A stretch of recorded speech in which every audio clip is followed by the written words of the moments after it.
¿Cómo ves este proceso de reestructuración y qué error o qué objetivo que no se pudo alcanzar en el plan de la reforma judicial anterior? Gracias, buenos días.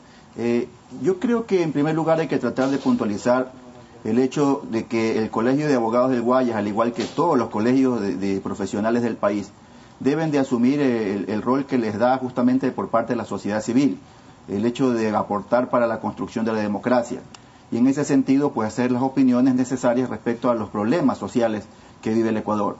Nosotros como Colegio de Abogados somos muy puntuales, estamos totalmente de acuerdo con la reestructuración de la función judicial. En lo que no estamos de acuerdo es en la forma grosera como se la está realizando. Nosotros hemos cuestionado la designación de jueces provisionales a los que la presidenta de la Corte Provincial los denominó como jueces golondrinas. Nosotros estamos muy conscientes de lo que está sucediendo y es en el mecanismo de selección. Nosotros observamos realmente con mucha vergüenza, como diría alguien, con vergüenza ajena, observamos cómo de repente uno de los vocales del Consejo de la Judicatura señala en una entrevista cuando se le pregunta quién designó, cómo así apareció el juez Steve Gamboa. Bueno, y él dice que por ahí alguien lo sugirió y cuando se le pregunta quién lo sugirió, pues finalmente dice no lo recuerdo, no lo recuerdo. Y ese es el mismo mecanismo que se ha utilizado para elegir a muchos de los jueces en la función judicial. Entonces nosotros consideramos de que es importante algo que señalaba justamente el doctor Jacinto Velázquez en el sentido del conocimiento, de la experiencia, puesto que el problema de la función judicial no solamente es estructural, no solamente es porque falta computadora o porque falta escritorios o máquinas de escribir.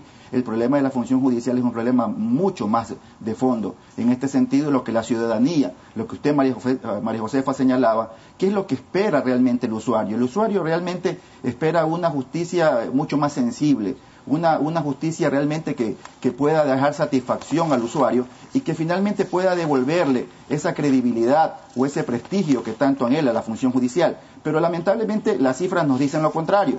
Solo el 60% de los ciudadanos en el Ecuador no creen en lo absoluto en la administración de justicia.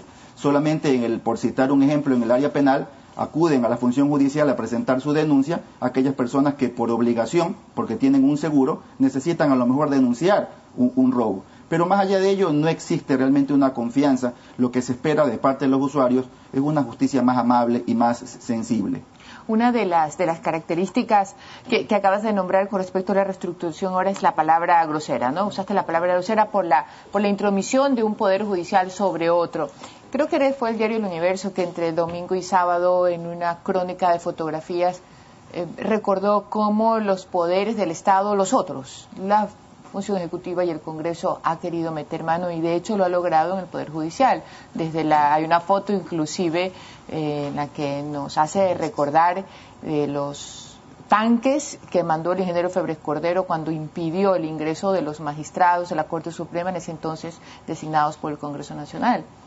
También cuando supuestamente por última vez el Congreso denominaba los magistrados para la Corte del 98, 99, con la vigencia de la penúltima Constitución. Y obviamente con el pacto del PRIAN y del gobierno de Lucio Gutiérrez y con algunos otros congresistas de esa época cuando tiraron abajo la Corte del doctor Hugo Quintana, que en ese entonces presidía. Hoy el mismo presidente Correa asume el liderazgo de esta reestructuración e ingresa, para algunos groseramente e inconstitucionalmente, y dice que él sí, esta vez lo va a hacer bien. ¿Qué posibilidades hay en toda esta historia que aparentemente se repite, que esta vez Rafael Correa tenga la fórmula mágica y lo solucione? Lamentablemente lo que está observando el país nos dice totalmente lo contrario. Observamos que un proceso donde el mismo presidente tiene un interés muy particular. Observamos ahí que el presidente nos señala por un lado de que él actúa en calidad de ciudadano, pero sin embargo acude a la función judicial el día viernes y la Corte apareció con una Corte totalmente sitiada, llena de militares, llena de policías, nos dice lo contrario. Nosotros criticamos justamente esta intromisión de la función judicial porque no vemos ninguna diferencia con otras épocas. Somos muy respetuosos de los muertos, en el caso del ingeniero Febres Cordero, pero sin embargo de ello creemos de que esta actuación simplemente es mejorada. Nosotros criticamos esta declaratoria de estado de excepción, no le vemos una necesidad muy puntual, más allá de que no cumpla con las formalidades que señala la Constitución en el 164. Nos parece de que la Constitución es absolutamente clara, solo se puede decretar el estado de excepción para todo el territorio nacional o para parte del territorio nacional, pero sobre todo el hecho de haber argumentado de que se hace para prevenir una conmoción interna. Eso nos preocupa porque es importante que la ciudadanía conozca que el derecho constitucional toma justamente estos principios del derecho penal. ¿Cuándo los toma? Al hablar de legítima defensa. Claro, son requisitos puntuales de que debe de existir una actual agresión ilegítima para que la persona pueda defenderse, pero con esta nueva teoría jurídica que nos implementa el presidente de la República, una persona va a matar a otra para prevenir que luego de un mes finalmente pueda agredirla. Para mantenernos en el tema de la reestructuración, Luis Antonio tenía unas inquietudes, Juan. Sí. La forma ha sido, como ustedes dicen, históricamente casi la misma, pero el fondo, el objetivo que tiene cada uno de estos históricos pasajes en la vida de la función judicial, donde ha habido intromisión, siempre ha querido ser reestructurarla, cambiarla. ¿Qué plano toca, qué punto, qué papel toca el Consejo de la Judicatura en estos momentos? Eso creo que es muy importante analizarlo. Y es un tema que ahora está sentando fuerzas en el ámbito jurídico. ¿Sirvió la Judicatura? ¿Este modelo que se copió de España fue eficiente? Evidentemente, no. Entonces quizás la reestructuración, dicen muchos, podría empezar desde la reestructuración de la Judicatura misma. Devolverle el poder a la Corte Suprema de Justicia, antes, ahora Corte Nacional, en síntesis, a la función judicial para que nadie se meta, para que no haya ese filtro que fue la Judicatura para manipular las cosas. Bueno, ¿es necesario o no? Yo no creo que la intromisión haya sido con el ánimo de reestructurar, ni ambas, ni la de los tanques de Febres Cordero, ni la del presidente Correa. Yo creo que simplemente es para concentrar poder, ambos, de una manera inconcebible, que asombra, especialmente ahora. Que después de esta intromisión pues haya un velo, una intención de reestructurar, sí, tal vez.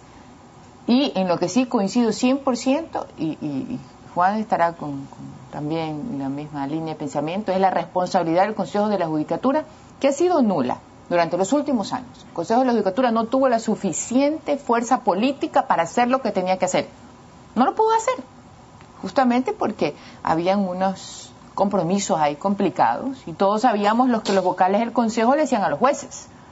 Tenían lo que le siguen haciendo. Ejemplo, lo que le han hecho a María Leonor Jiménez, que le han sacado una queja por ahí porque un ciudadano por ahí se sintió ofendido hace como 3 meses, 4 meses. Imagínense si todos los ciudadanos fuéramos a decir las quejas de los funcionarios públicos, no habría tribunal que los juzgue, ni años que pueda un ser humano vivir para pasar la condena, ¿no? Entonces los vocales del Consejo sabíamos que manipulaban a los jueces. Esta vez, ¿cómo tendrían que comportarse estos vocales del Consejo, Juan?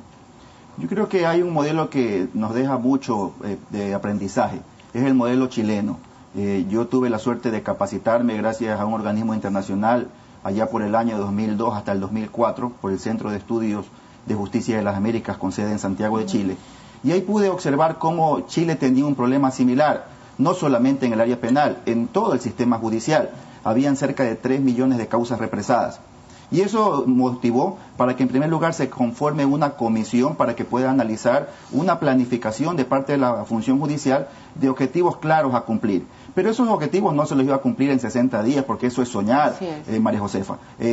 Aquí lo que se planteó en el sentido de que a lo largo de 8 años se iban a cumplir objetivos claros. Más allá de que en la misma reforma procesal penal que nosotros, recordarán ustedes que en el año 2001, en el mes de julio, la ciudadanía se levantó el día 13 de julio y no sabía si presentar una denuncia en la gobernación o en las comisarías o en la por el nuevo sistema procesal, que otro país nos ha enseñado, en el caso de Perú, en el caso de Chile, que debió habérselo hecho de manera progresiva a nivel de todo el territorio nacional. Pero repito, se conformó un sistema, una comisión de grandes juristas que permitan en primer lugar establecer un diagnóstico claro de cuáles son los problemas que tiene la función judicial, para que no nos confundamos pensando a lo mejor de que los problemas están en las computadoras, como se ha señalado en la motivación del decreto de la sección por parte del presidente de la República, que consideramos de que ese no es el problema fundamental. El problema fundamental, realmente existe un divorcio actualmente por cada uno de estos operadores de justicia,